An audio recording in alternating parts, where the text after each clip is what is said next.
The Many Faces of Santa by Nancy L. Hopkins. Many years back in the mid-1980s, I had the opportunity to spend 3 Christmas seasons taking pictures of Santa Claus. It was a typical mall setting with a man dressed in a Santa suit, putting children on his lap, having pictures taken, lines of parents and children, crying colds and sickness. It can be quite an experience. The first 2 years were spent at a rather upscale mall surrounded by a predominantly elderly community with a large percentage of Jewish background. Our lines were never unduly long. The first year we had a professional Santa in that he maintained a real beard, had been Santa for many seasons, and came with a Mrs. Santa, his real wife.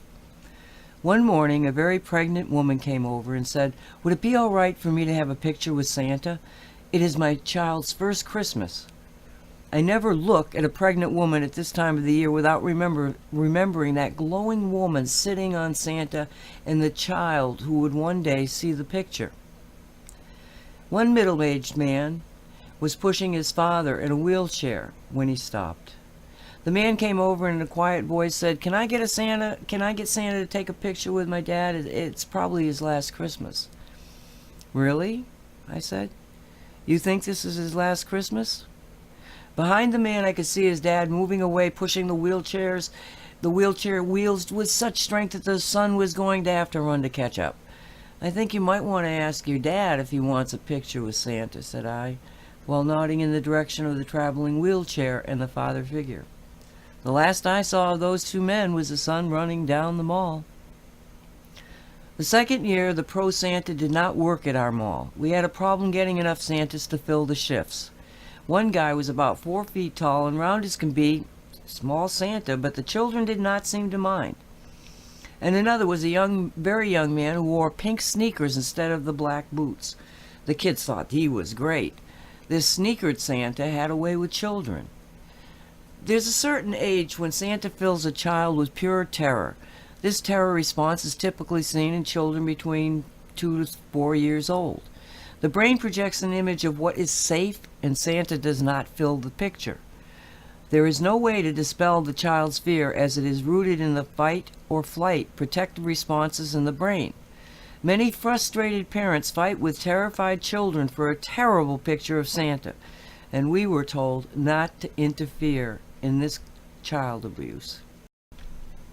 The sneakered Santa was my salvation. Maybe it was the pink sneakers. More likely, it was this cheerful, friendly voice behind the beard and the young man's wonderfully kind eyes that quieted the children. That year, the lines were much longer. Many were parents with children who had failed the Santa photo sessions at other malls. The word was out. There was a Santa who would get any kid on his lap without tears. The third year, I went to a less expensive mall. The new manager was a young lady who had problems finding Santas. Still short one Santa, she settled on a very large man who also appeared to be mentally slow. When he showed up with his sister that first morning, I thought the Santa suit would be challenged. This guy was wearing a baseball cap, was in his 30s, spoke in a very simple English, and just did not seem to be all there. He followed me back into the area of the mall and the room where we had the Santa costumes. He had put on the pants, the padding, the jacket.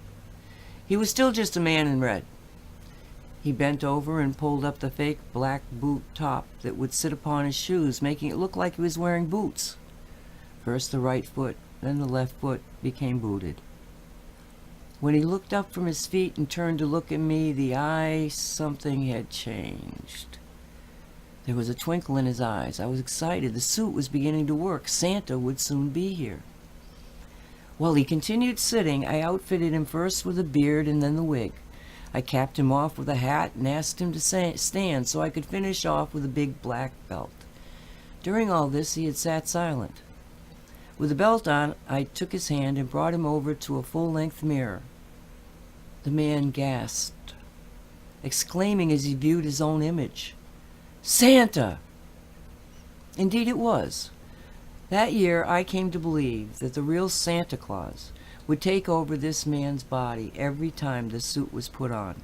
Yes, it sounds crazy, but I tell you, I saw it every single day. In the thousands of photographs I took with this man, not one was bad. Not one child ever went away crying. Not one parent rejected a photograph, disappointed at the photograph with the real Santa. One day, a young black boy was in a terrified state, and even the real Santa looked like he was going to fail. All of a sudden, this white teenaged boy came over to Santa, picked up the black boy, saying, "Now Santa Claus is not going to hurt you. All they want to do is get a picture with you and Santa." Well, he backed up and slowly sat down on Santa's lap. "It's all right, just look at the camera and smile." I took the picture. It was a great picture of all three, but I did not know how the parents felt. "Oh, fantastic," they said. "Oh, do you know the young man?" Thinking he was a neighbor friend or something. "No, we never saw him before." I looked over to Santa and he winked. I had to wonder if an elf had just visited. The most memorable event was the day the Down syndrome child came up to Santa. I looked at Santa, who was talking to the young man. I watched as the boy's face began to smile and then to beam.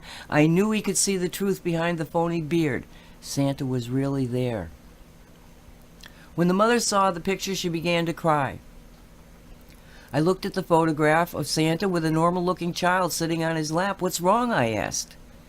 She looked up from the picture and said, "This is the first picture I have of my son, where he looks normal, where he looks like I see him.